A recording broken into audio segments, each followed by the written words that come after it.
What up, y'all? This is your boy, Mr. Downtown Ray Melo, and you're listening to the Entertainment Report on iHeartRadio for Thursday, June 4th, 2015, delivering some major stories and trends going on in the world of entertainment and beyond. You can follow the show on Facebook or on Twitter, facebook.com/The Entertainment Report with Ray Melo, that's RAYMELO, or on Twitter at The Enter Report. You can listen to the show anytime you want on iHeartRadio or any of its apps. Just go to iHeart.com, search for The Entertainment Report, and it'll take you to the page.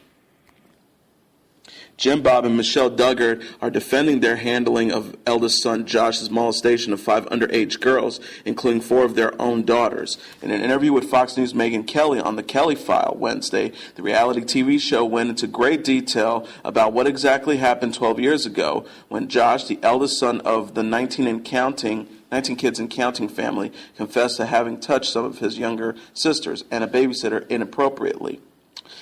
Jim Bob Duggar told Kelly of how they found out about Josh's actions. There were a couple of times he came and told us what he had done. Again, this was not rape or anything like that. It was touching someone over the clothes. There were a couple of times he touched someone under the clothes for a few seconds. Each time he came and told us crying. It was the third time that we decided we needed help. Michelle Duggar told Kelly in a previous release clip, "I think as parents we felt we're failures. You know how we try to raise our kids to do what's right, to know what's right, and yet one of our own children made really bad choices, and I think as a parent we were devastated." The Duggars mostly sidestepped questions about how they handled Josh's confessions and how quickly they went to local authorities. Jim Bob said, "Looking back, we did the best we could under the circumstances." The duo, prompted by Kelly, also spent a great deal of time blaming the tabloids for spreading the story around, as well as Arkansas authorities for allowing the illegal release of Josh's sealed juvenile records detailing his actions. The parents also blamed the tabloid media for re-victimizing the daughters who were touched inappropriately by Josh as children. Michelle said they've been victimized more by what's happened in the past few weeks than they were 12 years ago. Michelle said, citing the fact that most of Josh's actions occurred when the girls were asleep and they never fully understood what was happening. The interview also featured Jill and Jessa Duggar, 2 of the 5 victims alleged to have been molested by Josh, speaking out for the first time. A fuller version of Jill and Jessa's interview is scheduled to air on Fox News on Friday. TLC has pulled all current airing episodes of 19 Kids and Counting from the air, but has not outright canceled the show. Advertisers, including Walgreens, Payless, and Choice Hotels, have already pulled out of airing spots during the show. And in an ironic twist, one of the 19 Kids and Counting stars, Josh Duggar's victim, has spoken out for the first time, defending him against sex offender labels that have been lodged in recent weeks. Jessa Duggar, now 22, was a child when her older brother acted inappropriately with her. The younger Duggar is one of the 5 victims of a group that also included her sister Jill Duggar. Jessa calls her brother's actions very wrong in a portion of a news interview with Megyn Kelly that aired Wednesday night on the Fox News channel, though she stopped short of labeling him a child molester. She said, "I do want to speak in his defense against people who are calling him a child molester or a pedophile or a rapist. Some people are saying." I'm like, this is so overboard and a lie, really. I mean, people get mad at me for saying that, but I can't say this because I was one of the victims.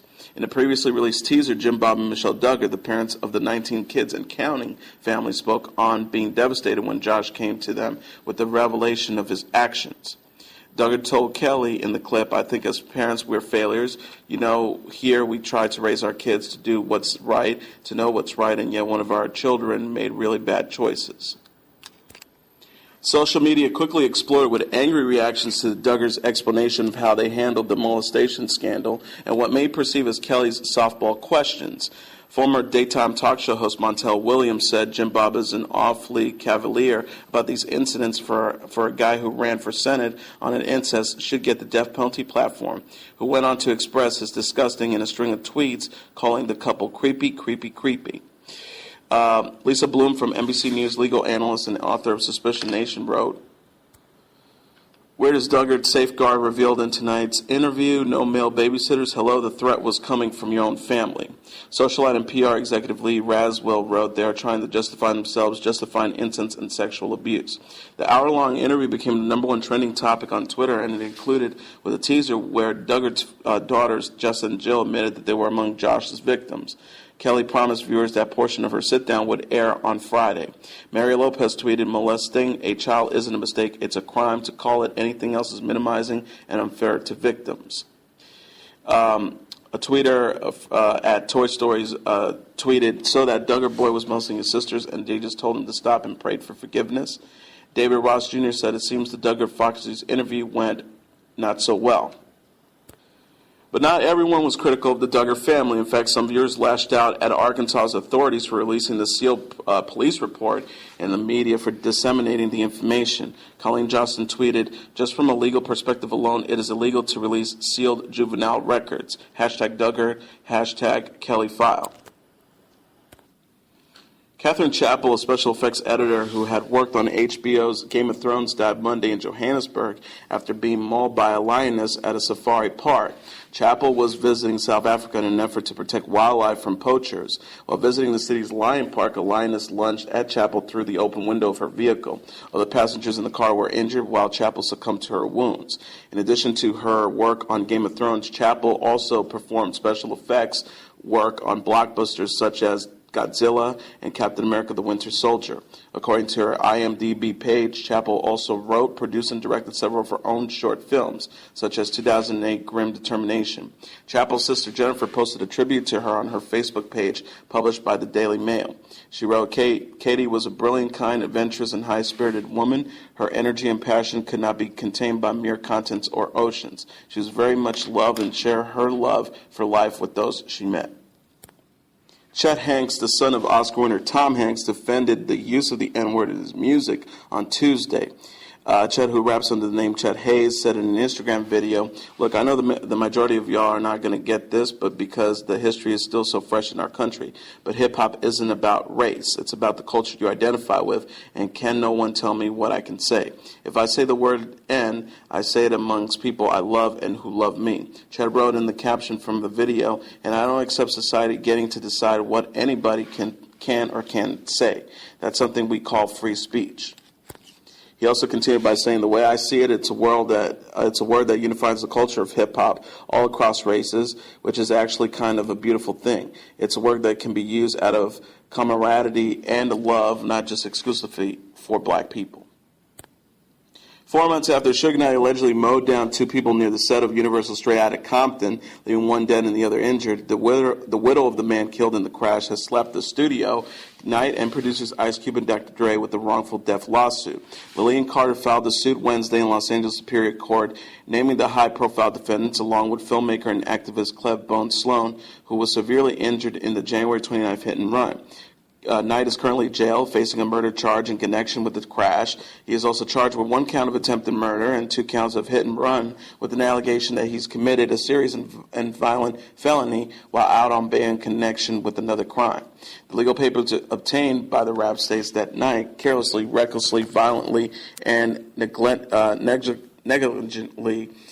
drove Vehicle 1 towards Bone, causing Vehicle 1 to strike Terry Carter and killing him. The lawsuit goes on to claim that Universal and the other defendants were negligent because they should have known about the long-standing tensions that existed over the years between Dr. Dre and Suge, and the fact that Suge was a violent individual who had been arrested several times in the past and charged with violent crimes. Lillian Carter is seeking unspecific damages, funeral, and court costs.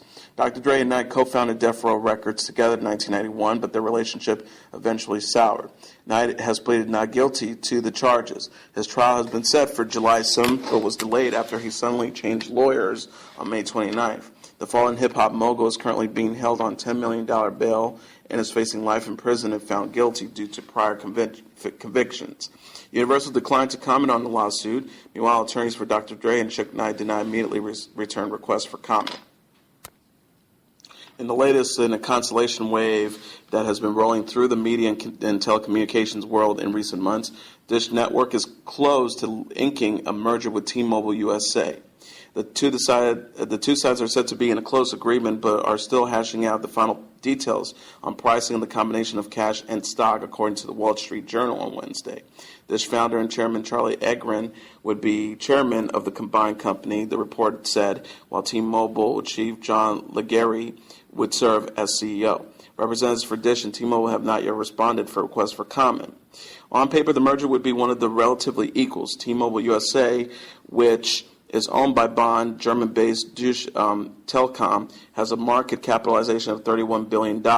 Dish is $33 billion. A combination would also make strategic sense. Since Dish has been losing subscribers, Ericsson has been under pressure to seek a merger, preferably with a company that could expand his pay TV business into mobile.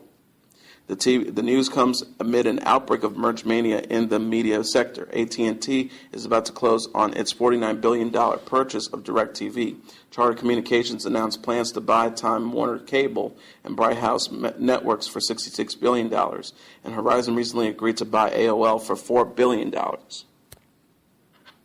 The stepchildren of the woman killed in a Malibu car crash involving Caitlyn Jenner have fired back at claims that they weren't dependent on the victim, according to the legal documents obtained by the rap. In papers filed in Los Angeles Superior Court, Dana Redmond and William Howe, the stepchildren of Kim Howe, blast the assertion that they aren't entitled to damages in Howe's death.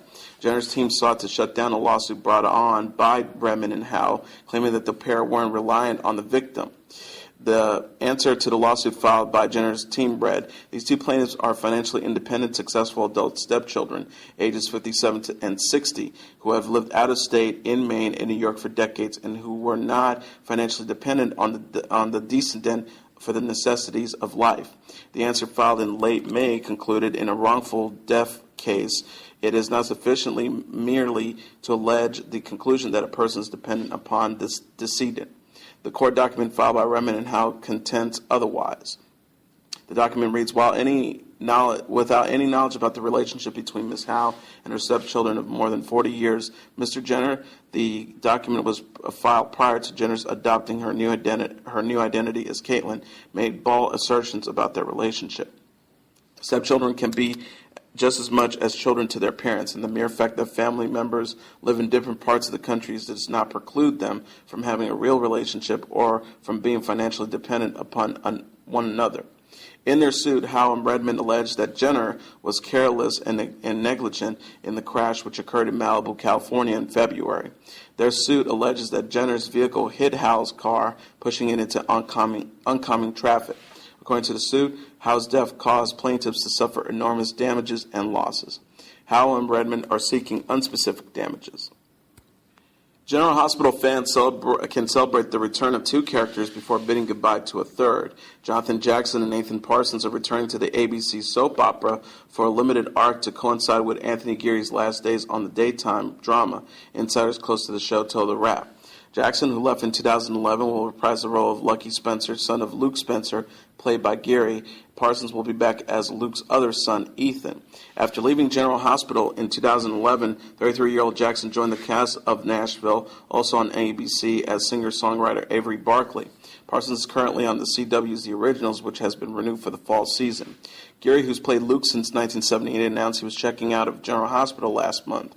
It was recently announced that Jeannie Francis was returning to the series to reprise the role of Laura Spencer as part of Geary's exit storyline. In a statement, General Hospital executive producer Frank Valentini diverged that the actor, quote, felt it was the right time to exit the show. Valentini said Tony recently made his intentions clear that he would vacate his role of Luke Spencer this year, and it was a decision he did not come to lightly. After 37 years on the air, Tony felt that this was the right time to bid adieu to Luke Spencer, Port Charles, and General Hospital. Millions of viewers will mourn Jon Stewart when he retires from The Daily Show later this year, and Melissa McCarthy will certainly be one of them. The Spy actress showed her devotion when she strutted onto the Comedy Central set Wednesday night wearing a kimono covered in black and white photos of the longtime host, much to his delight. Quipped Stewart before asking, I've wanted to say this for a long time, I'm all over you like a cheap suit. What odd Times Square t-shirt shop do they sell at?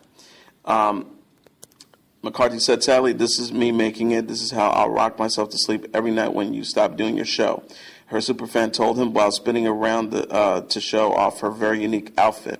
Stewart then came up with an ingenious plan to both spend his retirement and ease the comic actress's pain. He offered, "I'm not going to have anything to do, so if you want, I will come to your house and do the show every night."